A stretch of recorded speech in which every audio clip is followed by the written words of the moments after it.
Be ready. Start. Another question to which I would like to refer is that of decentralization. Stop.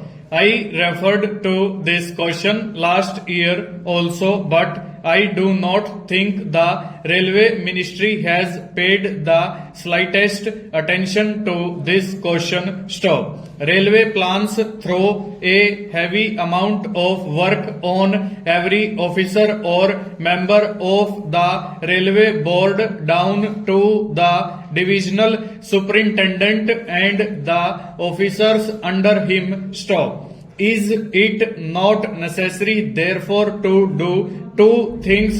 Question mark. The first point that I would like to refer to is the need for seeing whether there is any work done now by the railway board that can be transferred to the general managers. Stop.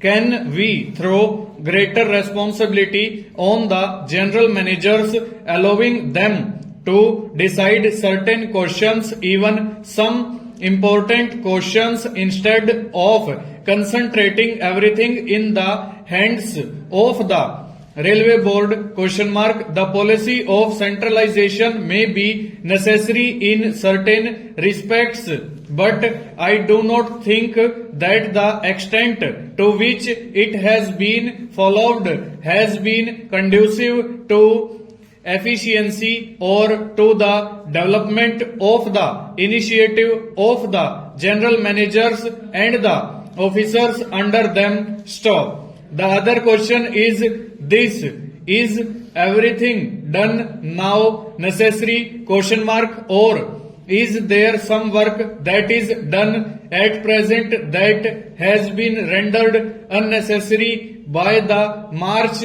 of events? Question mark. This clearly calls for a job analysis, and I think that the sooner this question is attended to, the better. Stop. Lastly, we should also see whether the quantum of work that a responsible officer has to deal with is such as he can cope with efficiently. Stop.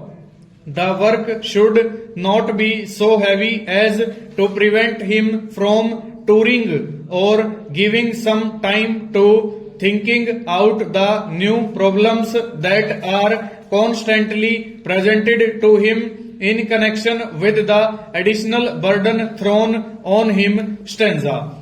I think that this calls for a re-examination of the size of the railway joints, notwithstanding the divisionalization that has taken place in 3 more railway administrations. Stop. There is a limit to the work that can be done even under a divisionalized administration, and I think it will be wise of the railway ministry and the railway board to look into this matter while they have time to do things right. Stop. If they wait for 5 years, things may come down with a crash, and it may not be easy for them to maintain the old efficiency, let alone further improvement. Stop. This question, so far as I know, has received no attention from government. Stop. The importance of giving the officers at the present time for touring, for developing personal contacts and giving personal supervision and guidance has not been adequately examined so far.